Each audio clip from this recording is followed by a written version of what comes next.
हनुमान जयंती के दिन हम लोग गए थे पैदल सोमलाई बालाजी, जहां हम अक्सर जाया करते हैं। ये सब तो मैं आपको डिटेल से बताती हूँ। तो मैं आज उठी थी सुबह सुबह 3:30 बजे। 4:15 बजे नहा धो के हो गई थी एकदम तैयार और 4:20 पे मैं चली गई थी मंदिर। शिव जी पे जल चढ़ाया और भगवान जी के हाथ जोड़े और प्रार्थना की कि आज की यात्रा एकदम मंगलमय रहे।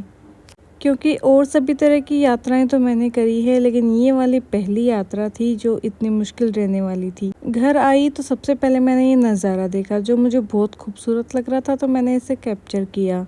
पूर्णिमा भी थी तो मुझे लक्ष्मी नारायण की पूजा करनी थी, तो मैंने दिया जलाया, पंचामृत और थोड़ा सा प्रसाद बनाया और फिर लक्ष्मी नारायण के भोग लगाकर मैंने कथा सुनी।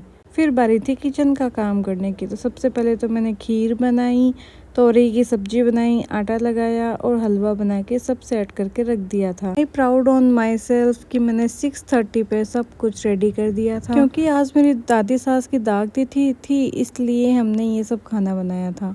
फिर हम चले गए थे बद्री विहार, क्योंकि वहां से आज हमें निशान उठाना था। आज हम सीकर से सोमलाई बालाजी पैदल चल के जाने वाले हैं 20 किलोमीटर। बालाजी का आशीर्वाद लेके हम निकल पड़े थे हमारा निशान लेकर।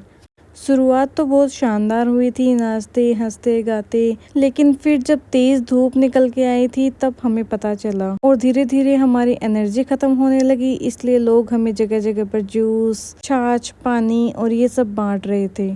सारी जगह हम जूस पीते पीते गए। रास्ते में एक जगह पर छाछ का और नाश्ते का बंदोबस्त भी किया हुआ था। मेरा आज व्रत था, इसलिए मैंने सिर्फ छाछ ही पी थी। और फिर हम दोबारा निकल पड़े थे हमारी मंजिल पे और चलते चलते हमने 14 किलोमीटर पूरे कर लिए थे, क्योंकि हम पहुंच गए थे सांवरिया सेठ। यहाँ पे सबसे पहले हमने सांवरिया सेठ के दर्शन किए, 15 मिनट रेस्ट किया और यहाँ पे भी जूस वगैरह पिए। थोड़ी देर यहाँ पे पैर सीधे करके बैठे और फिर हम निकल गए थे दोबारा हमारी मंजिल पे। मज़ा तो बहुत आया था, लेकिन एंड में जाते जाते पैरों ने साथ देना छोड़ दिया था।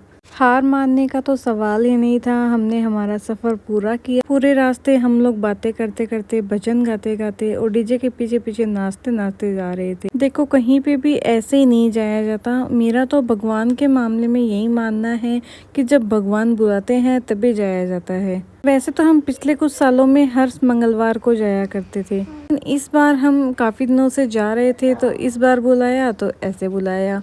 फिर हम हमारा निशान लेके पहुंच गए थे। तो सबसे पहले तो हमने हमारे निशान को बालाजी के आगे चढ़ाया और वहीं पर प्रसाद लिया और घर के लिए रवाना हो गए थे।